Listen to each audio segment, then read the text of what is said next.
Hello everyone, welcome back to another Raiders video. In this video, I'll be giving my game recap of the Raiders Patriots game. So let's get into it. The Raiders won a very unexpected in a very unexpected way.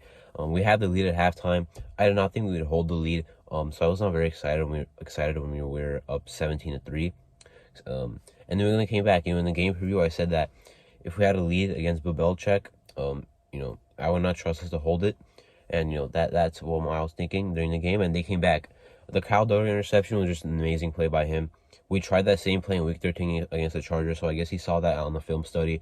The little it was going to be a little receiver screen to Adams, and he could be one-on-one with a corner just to have more room to run.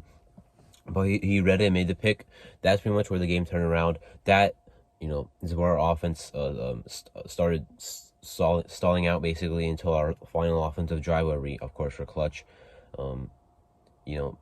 Our offense was just quiet in the second half completely. The running game was way worse. Jacobs was really dominant in the first half. The second half, not really. Only ended up with 4.2 yards a carry. So the running game definitely not a big, definitely cannot carry us home in the second half. And the passing the ball, I like how we actually passed the ball in the second half because in the first, that we tried to. In the Rams game, second half, we hardly tried to pass the ball. In this game, we did. It just did not work out. The Patriots' pass defense is very good, as we all know. They obviously keyed in on Adams, which I also said they could do, because that's what Bill Belichick does.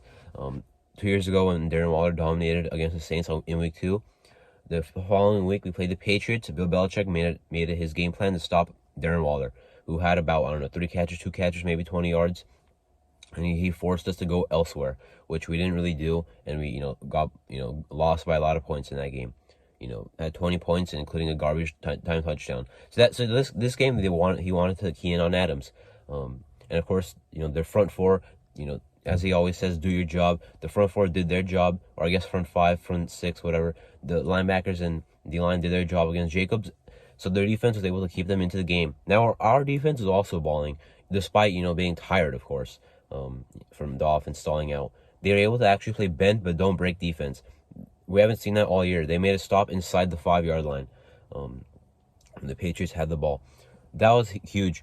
We should have lost the lead a long time before we did, but it went from 17-10 to 17-13 to 17-16. Holding that lead for that long was surprising, but of course eventually they did take it on the drive where our defense finally couldn't hold itself. The Patriots went 76 yards in 3 plays and got the 2-point conversion. Nate Hobbs getting beat twice on that play, including on that drive, including the 2-point conversion. He had a nice game overall. I think he was pretty locked down, but those plays he got absolutely messed up by Jacoby Myers. And then D'Amico Robertson I also thought played a very good game. Sab Webb getting straight up benched. Merrick kind of okay, I guess had an okay game. Harmon, I guess. Luke Masterson started out really hot. Did not really see much of him making good plays later on in the game, but he was still there. Perriman doing his thing. Chandler Jones getting a lot of pressure. Max Crosby getting pressure late in the game, but besides that, he didn't really go off like I thought he would. The defensive tackle room was, I guess, all right. Jerry Tillery, I hardly saw out there. Kyle Pecco, I saw make some good plays. Bilal Nichols, had a whatever game. Matthew Butler, I hardly saw. The run defense, definitely got shredded by Ramondre Stevenson. They have a really good trio right now. They have 4 good backs actually. Damian Harris was out for this game, but Ramondre Stevenson, Kevin Harris, and Pierre Strong Jr., the rookie. That's a great trio that they use in this game, and they got over 200 rushing yards on us. But our passing defense is actually good. Mac Jones cannot really do much. Nelson Aguilar had a bunch of targets, only 1 catch. Jacoby Myers, although it seemed like he had more catches, only had 2 catches. Jonathan Smith had 2 early catches. That was pretty much it. Hunter Henry, I don't know if he even caught the ball. They kind of try to spread it out. Tyquan Thornton had only 1 catch for 21 yards. They try to spread it out, but not really much could get going there for their passing offense. Only 13 completions allowed, which is great because our defense literally ranks worse in completions allowed. We only allowed 13 completions in this game. Great stuff. And the pass rush was not even that amazing till like the third and fourth quarter. So, great job and coverage by the guys. First half was definitely good. The first quarter was, I guess, all right. The second quarter was really dominant. The offense looked good. We could run the ball. We could pass the ball in the red zone. I guess the Waller touchdown was not in the red zone. It was 26 yards, but, very near the red zone anyway. The Matt Collins touchdown is something I haven't seen at all us do. Like a high throw in the end zone by our offense. I haven't seen that. Great throw, great, even better catch by Matt Collins.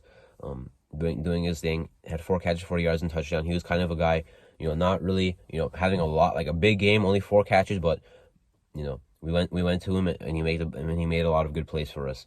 I think definitely was the most targeted receiver in this game. Keelan Cole only 2 catches but 50 yards and of course that touchdown. Waller in a limited fashion, 3 catches, 48 yards and a touchdown is very good for. And I'm pretty sure Foster Moreau actually played more snaps than Darren Waller. So Darren Waller being limited and getting almost 50 yards and a touchdown, that is pretty good. Renfro also being limited, only got 1 catch for 14 yards, but converted a third down. So happy to see that. Hopefully their load increases as they get back to full form health wise. Anyway, at halftime, as I mentioned, I was kind of worried. The Patriots did do their thing in the second half. We were able to come back into it. Derek Carr statistically had a solid game, three touchdowns, like to see it, but was not, very good. Lots of incomplete passes, lots of dangerous throws. Even though we did win, we did blow another lead. We weren't able to get it back. At that point, I thought we would definitely lose this game with the way it was going in the second half. I thought for sure, even though we were up 17-16, I thought for sure we would lose this game. Then when they got the lead, I did not think even if we had enough time, which was 3 minutes and 30 seconds, 2-minute warning, 2 timeouts, that's definitely enough time to get down the field and score 7 to get the extra point. But with the way the second half was going offensively, I didn't think it would happen. And then when we got the fourth down, I thought there was no way we'd get it. We got the first down. Then we kept driving. Matt Collins on the same route. The next play gets out of bounds. Then quick check down to Jacobs, 6 yards inbounds, whatever. Then Waller, big play to the 30. Then of course the Keelan Cole touchdown. It was controversial at the time, but now should not be controversial as another angle that surfaced showed that it was clearly 6. Both feet were inbounds. He of course had possession. That was a clean touchdown. We got the extra point. I was worried to go for 2 because I wanted the extra point, not to go for 2. I was worried for a second, but we did kick the extra point to tie the game. And then I was still worried because 32 seconds and 2 timeouts is enough to get to field goal range. I was worried New England would do that. The first play kind of botched that. They used 7 seconds and the timeout just gets 7 yards. So that I was fine with that. The next play was incomplete. Then they ran a draw to about midfield. At that point, then there was another incomplete pass, I believe. But at that point, you pretty much knew they can't get in the field goal range with enough time. So then I was worried that they would just do a Hail Mary.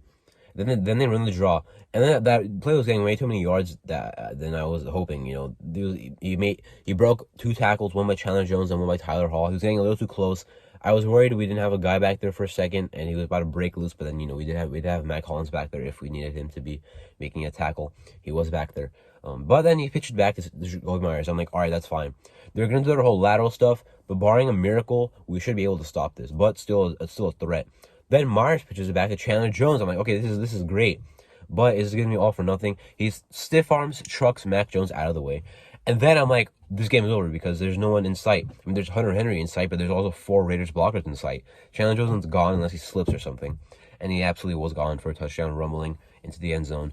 Good game. He's probably the MVP of this game for us. There wasn't one person I would say really anyway had like a very good performance. It was a pretty good team effort to fight to get back into the game and win.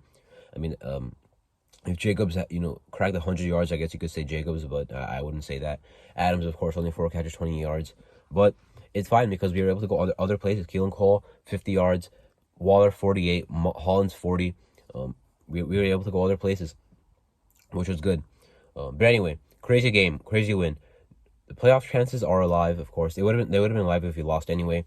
Some of the games did not go our way this week. Some of them did. The Jets losing to the Lions was, very crucial. But the Jaguars beating the Cowboys was not what we wanted. The Panthers losing to the Steelers was not what we wanted. The Titans losing to the Chargers was not what we wanted. At this point in the AFC North, we want the Bengals to win the division. So now we just hope the Ravens lose. So the Bengals beating the Bucks is not really that big of a deal because now if they're winning the division, that's fine because now we want the Ravens to lose in games. And which, if Lamar Jackson's out for more games, who knows? It's possible. Last year they also choked their season. So hopefully the Ravens keep losing then. But the Chargers have a very easy remaining 3 games. The Colts, the Rams, the Broncos. I don't know if they'll lose even one of those games. Hopefully they lose at least. We need them to lose 2. The Jets have a pretty tough 3 games left, I believe. They need to lose one of them. The Patriots also have a tough 3 games, including the Bills, who they should lose to.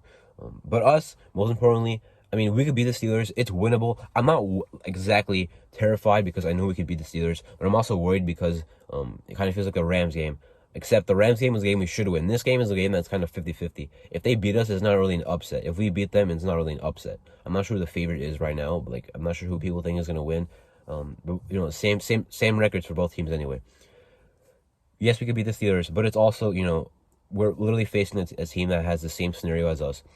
Not the same, but same record, same conference, trying to make the playoffs. Even though it looks unlikely right now, and the team record, of course, is the same. So it's like a 50-50. If we do win that game, then we have the team who every week gets scarier and scarier. The 49ers. I don't know how we're going to beat them, but if it's going to have to happen if we want to make the playoffs. The Chiefs, week 18, we almost beat them earlier. They're a divisional opponent. We know them, and maybe the resting starters. They already clinched the division, which is fine by me. If hopefully, I mean, they're not going to clinch the 1 seed probably, but if they get a really good seeding entering week 18, maybe they rest starters, which would be what I'm hoping for. Regardless, lots of things have to happen for us to make the playoffs. But beating the Patriots helps because they're an AFC team. We knocked them down. We're only one game behind them with the tiebreaker over them. The Jets have been losing games. The Dolphins have been losing games as well. We can still somehow come back maybe and get in this thing, but we still have the same record as the Browns and the Jaguars have the tiebreaker over us. So we'll see what happens. A lot of things have to happen for us to make it. I'm hopeful. Let's keep playing these games. Let's hopefully keep winning them. Let's have hopefully an exciting end to the year. Something good to look forward to for next year. But anyway, that was my Raiders Patriots game recap. I'm Arthur. Thank you for watching.